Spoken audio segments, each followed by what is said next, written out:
দর্শক আসসালামু আলাইকুম। সবসময় তো নাচ গানের ভিডিও দেই, মাঝে মাঝে ইসলামিক তেলাওয়াত দিই। আজকে রান্নার একটা রেসিপি দিলাম।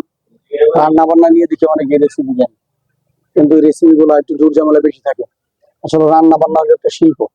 সবচেয়ে কম সময়ে সবচেয়ে ভালো রান্না করাটাই হলো আসল উদ্দেশ্য। আমি আমার ব্যাচেলার থেকে ধরে যারা গৃহিণী আছে তার মধ্যে একেবারে শর্টকাট সময়ে রান্নাটা আপনারা করতে পারবেন আমার রেসিপিটা যদি ফলো করেন। একেবারে শর্ট নিয়ম, কিন্তু খাবারের স্বাদ হবে সেই। ধন্যবাদ। প্রথমেই পেঁয়াজ রসুন কাঁচামরিচটা ছেঁচে নিলাম, শুটকিগুলো ধুয়ে নিলাম, পুঁই শাকটা আগে রেডি করা ছিল, পাতিলে দিব।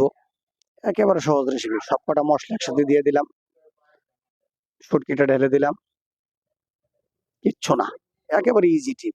সামান্য একটু তেল চুলায় বসিয়ে দিলাম, কমপ্লিট। একটু হলুদের গুঁড়া, মরিচের গুঁড়া, ধনিয়ার গুঁড়া, লবণ, সামান্য পানি, কোনো জোর ঝামেলা না, ঢেকে দিলাম। দ্বিতীয়বার নেড়ে একটু শুটকি দিয়ে দিলাম, বাস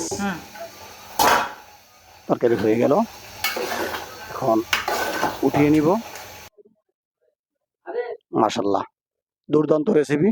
একবার ট্রাই করে দেখবেন, আশা করি ভালো লাগবে। ওয়াও ওয়াও, যদি ভালো লাগে থাকে একদিন ট্রাই করবেন।